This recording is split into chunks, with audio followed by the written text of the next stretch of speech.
C'est ce dimanche 24 novembre 2024, dans le courant de la journée, que l'avion transportant le président de la République a atterri à l'aéroport international Léonard de Vinci, situé à Fiumicino, non loin de Rome, la capitale italienne. Accompagné de son épouse, Denis Sassou Nguesso entame une visite officielle de 72 heures, qui débutera par une audience ce lundi au Vatican avec le souverain pontife, le pape François. Ce sera la deuxième rencontre entre les deux hommes, la première ayant eu lieu le 9 décembre 2013. Par la suite, le chef de l'État s'entretiendra avec le cardinal Pietro Parolin, secrétaire d'État du Saint-Siège. Le Vatican, situé au cœur de Rome, est réputé pour disposer du plus grand réseau diplomatique au monde et entretient d'excellentes relations avec le Congo, tout comme avec de nombreux autres pays, dans un esprit de neutralité. Au cours de son séjour en Italie, Denis Sassou Nguesso aura également un tête-à-tête avec le président de la République italienne, Sergio Mattarella, suivi d'échanges avec la présidente du Conseil des ministres, Giorgia Meloni, qui avait effectué une visite officielle à Brazzaville en octobre 2023. Il convient de rappeler que la dernière visite du chef de l'État en Italie remonte à janvier 2024, à l'occasion de sa participation au Forum de coopération économique Italie-Afrique.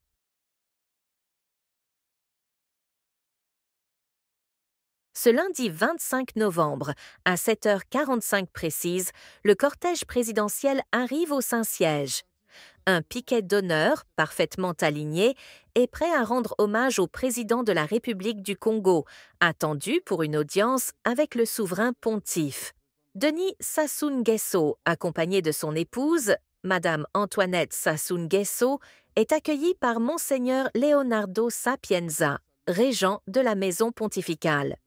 L'ambiance est empreinte de solennité. Le chef de l'État fait son entrée dans la bibliothèque apostolique du Vatican, où il est chaleureusement reçu par le pape François. Une poignée de main cordiale entre les deux dirigeants marque ce moment historique. Denis Sassou Nguesso présente ensuite son épouse au souverain pontife.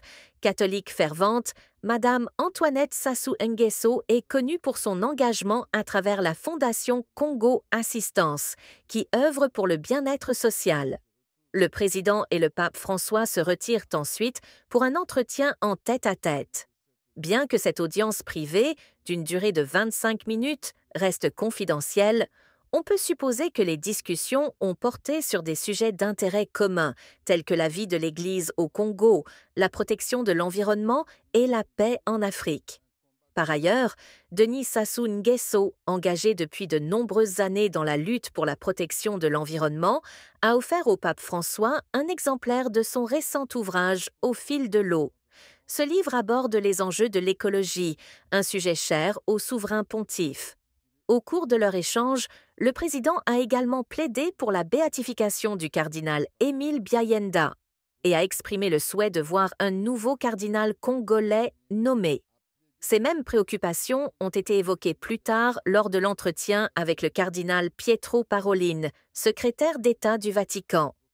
Enfin, il est important de noter qu'en janvier prochain, le ministre des Affaires étrangères du Vatican se rendra à Brazzaville, une visite qui symbolise une nouvelle impulsion pour l'Église catholique au Congo, qui célèbre cette année 140 ans d'évangélisation. Si vous avez apprécié cette vidéo, n'oubliez pas de mettre un j'aime, de la partager et de vous abonner à notre chaîne YouTube pour ne rien manquer de nos prochains contenus.